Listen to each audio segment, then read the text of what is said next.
Oh gosh. Well, I always sang at church. I was that little girl that did all the solos growing up at my church.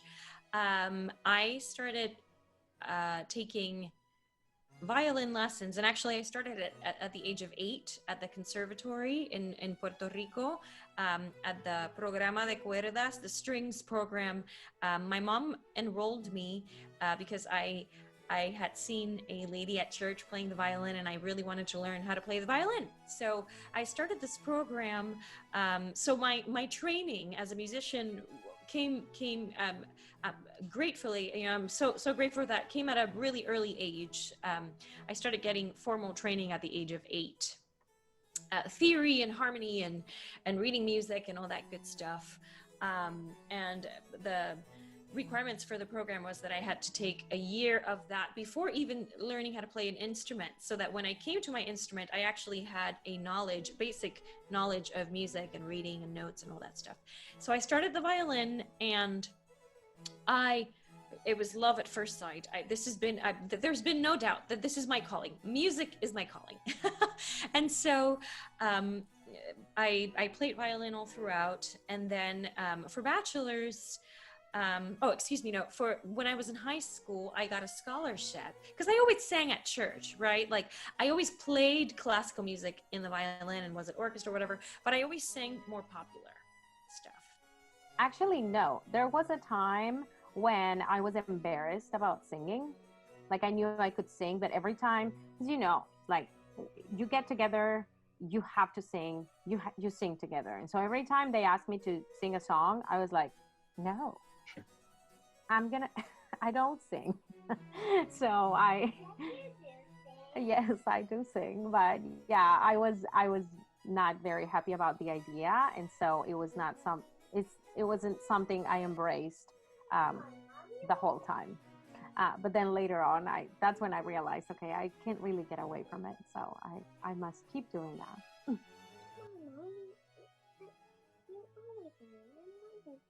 Thank you. I know. Thank you for saying it.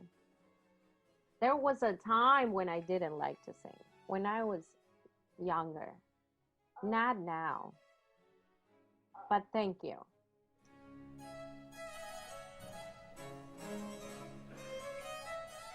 I decided it after I graduated from high school. And I thought, what am I going to do with my life? And then I thought, I have no other option. I have to keep singing. So I did it. Things work very differently in Latin America and in Mexico. It's not like I knew and I started working for my college application since I was 16. No, I was 18 and I was like, oh, okay, I'll keep singing because I love it. So that's when I knew. I got a scholarship at the high school that I attended in Allentown, Pennsylvania, after we moved from Puerto Rico with my family. And they just gave me a scholarship to take voice lessons. And I had no interest in taking like classical lyric singing voice lessons because I always sang pop, right? And so when I went to my first lesson, the teacher said, "Oh no, I don't teach pop. I only teach classical," you know? I remember this as today. She was fabulous. Her name is Gail Grossman. Just this wonderful, wonderful teacher. And I said, okay, sure. You know, because I was singing in choir, and I was singing with the voice that I thought was classical voice. But I got that first lesson, and it was truly love at first sight. She told my mom right there and then that I had the potential for a career. And I was like, oh, okay. So then I always had this kind of struggle between violin and voice. I double majored for my bachelor's. And then eventually for grad school, I had to choose one. So I wanted to go to New York. So I had my repertoire ready for voice. So I went with that. And the rest is kind of history. No, not stage fright. I have had like nerves, of like, oh my goodness, how is this gonna go? But it's mostly like overwhelming happiness, and excitement about finally, especially like when we get to perform in front of people, it's like getting to do this program that we worked so hard on, and finally people are gonna get to hear it. So it's like, ooh, butterflies in the stomach.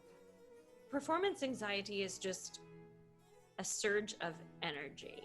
So you have the power to harvest that energy into positive, electricity through your body, or let it completely, cripple you and just kind of paralyze you, right? So I don't think, if I'm not nervous somehow, even just a little bit, I'm usually concerned, because I'm like, I perform better when I have the extra little oomph of nervousness. There's always that kind of feeling of terror, but also of awe, like when you're standing like on the wings, of the theater backstage, and you're like, oh God, my entrance, I'm about to come in for my scene. And so it's like, but then once you get through the initial notes, or the initial entrance of the scene, then you just take that energy and use it for good. So I think that the more you do it, the more you learn how to sort of manage this extra surge of energy. And I think we've all been there, where it's been completely paralyzing.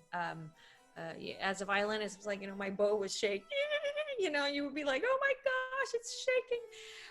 Or your breath as a singer just gets really high, but then you just kind of tell yourself, okay, just keep it under control. So I always tell my students that it'll get better, that they just need to practice doing it a lot, and learning how to tell their brain and their body to just kind of calm down.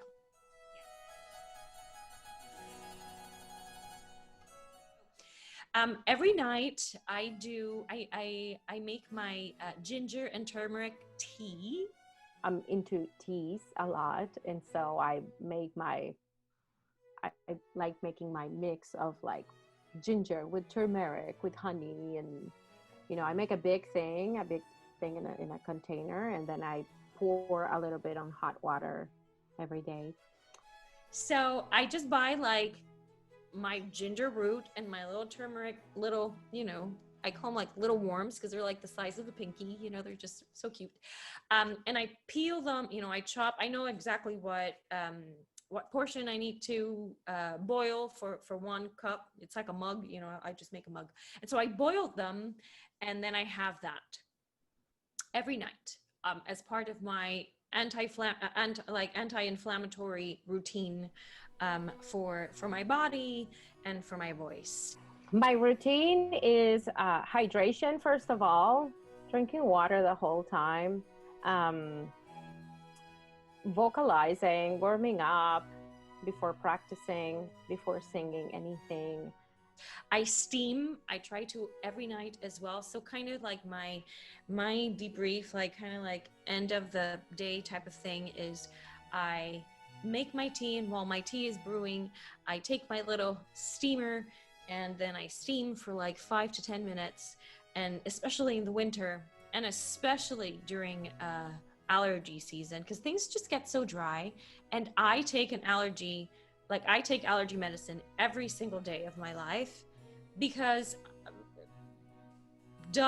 I'm allergic to the air, right? I try not to talk a lot. Of course, now it's impossible, but I usually not going out, staying up late, being around smokers, or smoking, and all of those things. I mean, just like basic things, but I think keeping myself hydrated is like the best thing, and then vocal rest as much as possible. Sometimes it's a lot. And I like having my glass of wine and my coffee in the morning and my glass of wine, but I try to, especially when I'm singing, I don't overdo any. I just have whatever coffee I need in the morning, and then I don't drink for the rest of the day. And then 1 glass of wine, that's great. Then comes the tea,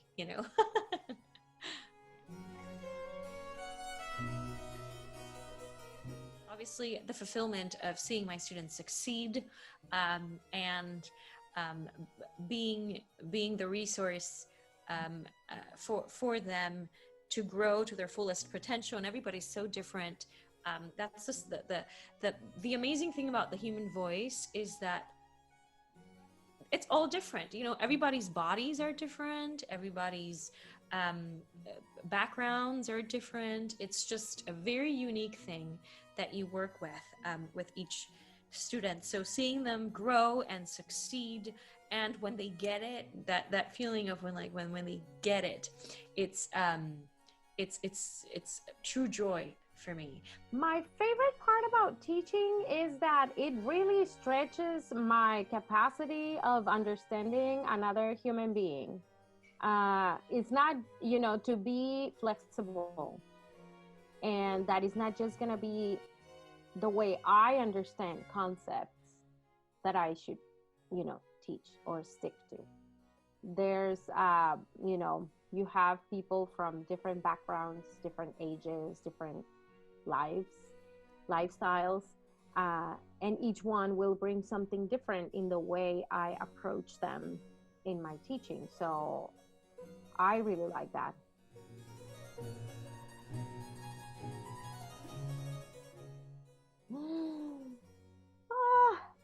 I love putting up the Christmas tree. It's been so nice, especially after having Julia. It's been such a beautiful thing, to have a nice moment like in our little family, and enjoy that. It's just very simple, but I really, really love doing that and having her, especially now because she's 5, and so she was very active in her participation, putting up the tree and deciding where to put the ornaments and stuff like that. It's just like a nice thing that I hope she remembers when she grows. Oh gosh, my most beloved holiday tradition. I do have to say, it's that Christmas singing parranda thing that we do that I miss. I keep making references to these homemade videos, but it's like I've still had the desire to put creative content out there, because otherwise we burst. And so my very last recording was a song by Rafael Hernandez called El Cumbanchero, and he was a Puerto Rican composer that mostly wrote like folk boleros and things like that. And so I asked my uncle, who lives in St. Cloud, Florida, to play the bongo for it, right? Because the song says the bongo plays like this and that, whatever. So I sat at the piano in my studio in Eugene, Oregon, with the mic, and I recorded my part, right, my track, blah, blah, and the video. And then I sent him the video and I said, now you record the bongo part over this. And then I had to edit it, and I put the little squares together, and then I added a little Guido part, of me playing. So at least that made me feel close to my family. We have that special bond, and Christmas is actually kind of not Christmas without that. So so at least that made me feel close.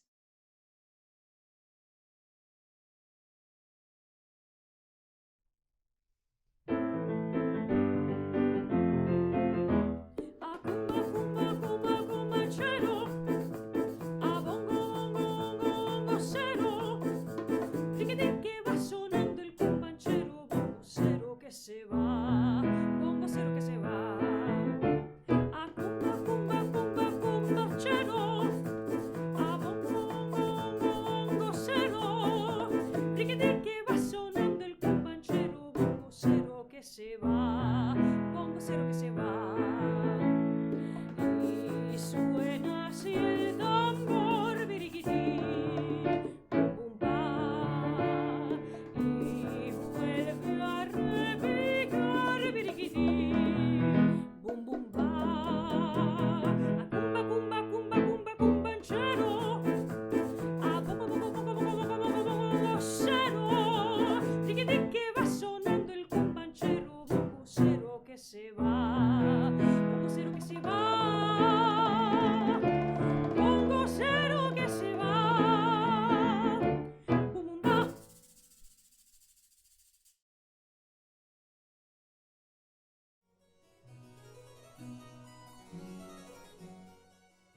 Okay, so I'm gonna say that if I was only an audience member, I would consider myself lucky for living in a city where Ars Lyrica exists.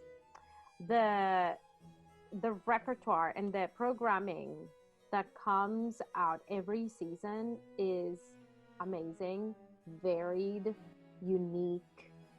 It's something, you know, I guess that people, when they come to hear these concerts, it's probably not like, or maybe it's their first time listening to that music. Of course, like the classics are there, but there's always so much innovation around the way Ars Lyrica presents their programs.